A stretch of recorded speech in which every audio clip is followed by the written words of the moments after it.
Salut tout le monde, c'est Sneakit. Aujourd'hui, on va continuer la série des 5 pépites avec la maison d'édition Komiku. Alors, déjà, en elle-même, Komiku est déjà une maison d'édition, on va dire, un peu pépite. C'est pas celle qui est le plus mise en avant. Historiquement, même en 2019, ils sont passés pas très loin de la faillite. Un article avait été publié à l'époque sur Manga News où il donnait des chiffres. C'était plutôt intéressant parce qu'on a rarement des chiffres sur le monde du manga francophone. Et pour vous donner une petite idée, aucun de leurs titres ne se vendait à plus de 1000 exemplaires, ce qui est quand même très peu. En comparatif, leur best-seller, ils citaient L'Enfant et le Maudit, le tome 1, ils en avaient vendu 16 000, ce qui est beaucoup pour un tome 1, mais pas beaucoup par rapport aux grosses séries. Si on prend les récents Kaiju numéro 8, enfin récents, plus si récents que ça, en une semaine, ils avaient vendu 20 000 tomes. Mais voilà, il y avait une com monstrueuse autour aussi, ce qui aide. Mais voilà, les maisons d'édition d'habitude ont quelques mangas qui les tirent vers le haut, Naruto chez Kana, Dragon Ball et One Piece chez Glénat, Fairy Tail chez Pika. Voilà, My Hero Academia chez Kiun, on peut en citer beaucoup. Komiku n'a pas des grosses licences comme ça, même s'ils ont des séries de qualité, beaucoup de qualité. Mais voilà, c'est un petit éditeur et il faut lui donner au moins sa chance à ce niveau-là. Et leur donner de la force, c'est quand même le plus important. Donc, en top 5, je vais citer Faraway Paladin. Faraway Paladin est un isekai. Donc c'est fondamentalement, vous êtes en droit de vous douter, pourquoi est-ce qu'un isekai vient ici? Eh bien parce que c'est un isekai qui est déjà assez différent de ce qu'on a l'habitude de voir. Ce qui le rend assez intéressant. Ici on voit déjà des personnages qui dénotent un petit peu. Le principe est très simple. Comme tous les isekai, le héros meurt, se réincarne dans un bébé, dans un monde médiéval fantastique, dirions-nous. Sauf qu'en fait, ses parents, c'est-à-dire son père, sa mère et son grand-père, on va dire, sont respectivement un squelette, une momie et un fantôme. Voilà, ce sont des grands héros légendaires qui ont atteint l'immortalité et qui vont l'élever à la dure pour en faire un paladin. C'est le but, c'est le titre ici. Voilà. Les 3 premiers tomes sont un peu particuliers. C'est vraiment l'apprentissage du héros. L'histoire va vraiment commencer en elle-même à partir du tome 4. C'est là où ça va rentrer dans le dur. Mais si vous lui donnez sa chance, franchement, ça vaut la peine et on est très très loin des isekai classiques, ce qui est pour moi une force. En 4e position, encore une petite pépite. Si vous aimez les mangas de baston, et je ne parle pas des mangas de combat à la Hippo, je parle de vrais mangas de baston, plutôt comme Kengen Ashura ou Valkyrie Apocalypse, moi je vous conseille vraiment Pétale de réincarnation. Hop, le dessin est plutôt sympathique. Ça ne casse pas 3 pattes à un canard, mais ça fait plaisir. En gros, le principe est très simple. À votre avis, si Albert Einstein et Adolf Hitler devaient se mettre sur la gueule, qui est-ce qui gagnerait? Voilà. Je suis sûr que vous ne vous êtes jamais posé cette question-là. Eh bien, dans ce manga, vous aurez peut-être la réponse. L'histoire est simple. Il y a dans le monde moderne, actuel, des couteaux un peu spéciaux. Et si vous vous tranchez la gorge avec, soit vous mourrez, ce qui est le truc le plus logique, soit vous héritez des pouvoirs d'un grand homme. Sauf que ici, toute la subtilité du titre, c'est qu'on a grand dans le positif, mais grand dans le négatif. On peut très bien avoir Alfred Nobel et dans les négatifs, on va dire Jack l'Éventreur. Et donc toute l'histoire commence comme ça, avec les héros qui ont les pouvoirs des hommes bons, qui vont lutter contre ceux qui ont récupéré, bon gré mal gré, les pouvoirs des plus grands scélérats de tous les temps. Évidemment, si on reprend l'exemple d'Albert Einstein, en quoi est-ce qu'il est apte à la baston? C'est un scientifique, c'est un intellectuel. Et donc ici, tous les pouvoirs vont être matérialisés aussi pour leur donner un truc cool. Ici, Einstein, grâce à la relativité, peut pratiquer la téléportation. C'est plutôt cool. Comment c'est encore? Newton maîtrise la gravité. Il utilise des pommes qui sont littéralement des bombes de pesanteur, ce qui peut aussi faire très mal. Et le héros, lui, c'est les pouvoirs d'un voleur légendaire, Goemon Ishikawa. Donc il peut piquer les pouvoirs des autres. Et ça, c'est quand même vachement classe.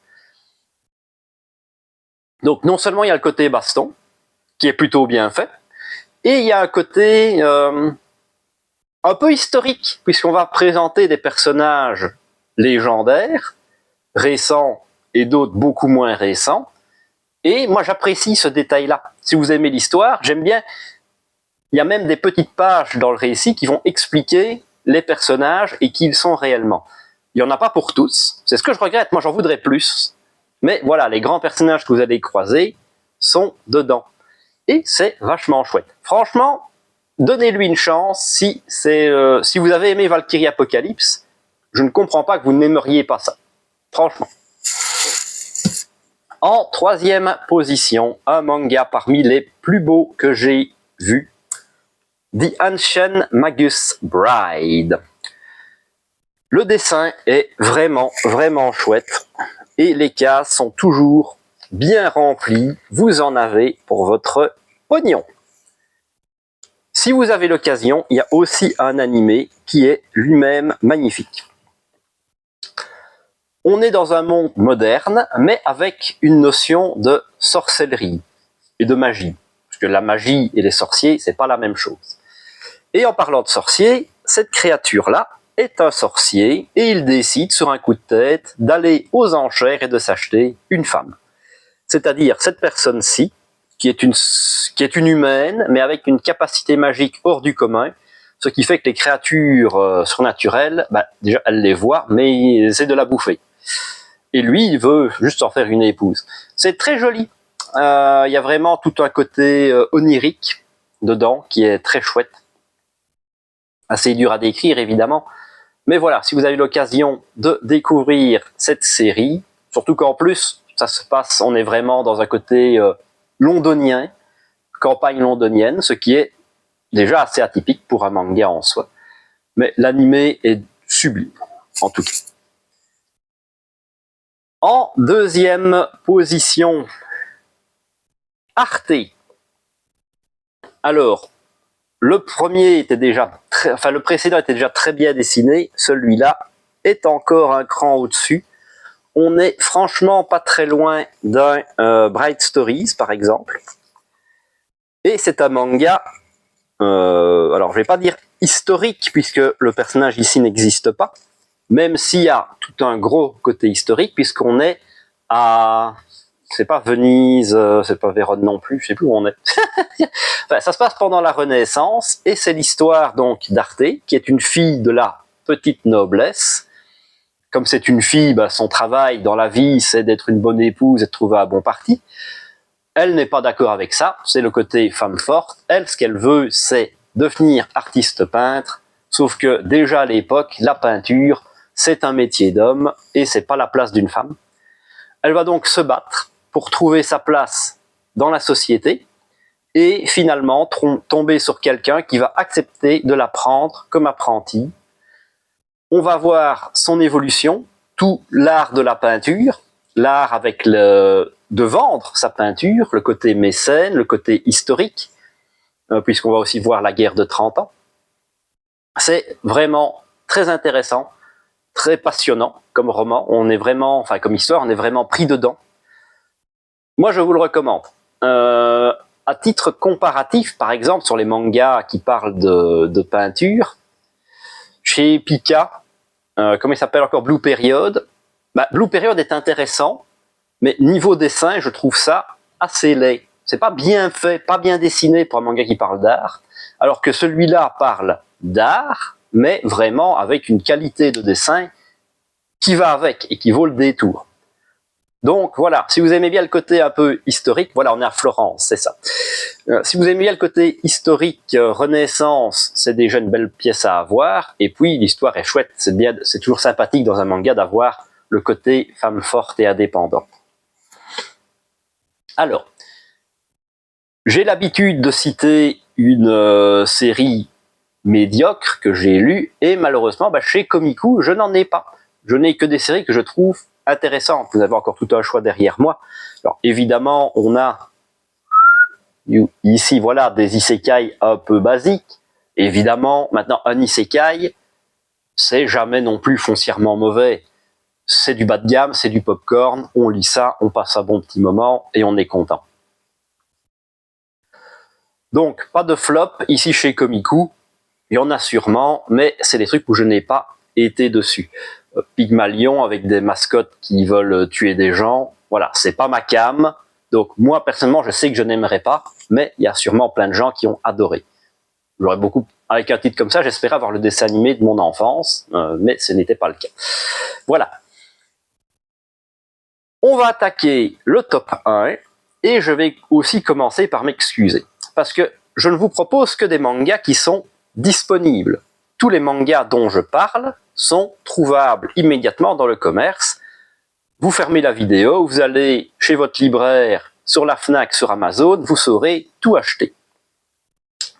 Celui-là est compliqué à trouver. Il est toujours en cours, toujours édité, mais malheureusement, comme c'est une petite maison d'édition, il y a des tomes qui sont en rupture de stock pour le moment, en espérant que ça ressorte, sinon le marché de l'occasion, pourquoi pas.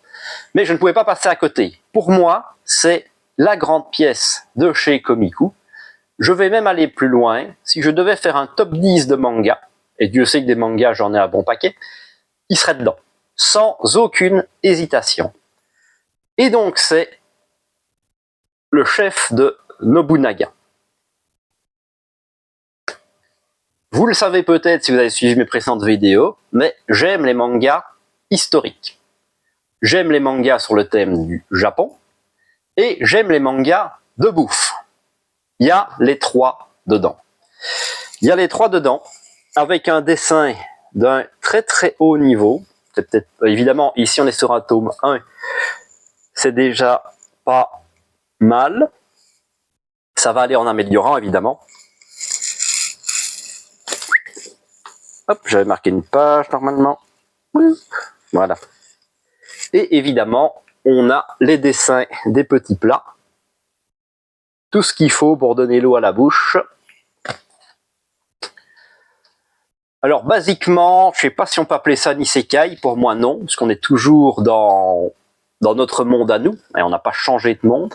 Mais c'est l'histoire d'un cuisinier de l'art moderne, et ses potes, c'est vraiment tout le restaurant, toute la brigade, qui vont se retrouver au XVIe siècle, à l'époque de Nobunaga, le seul et l'unique.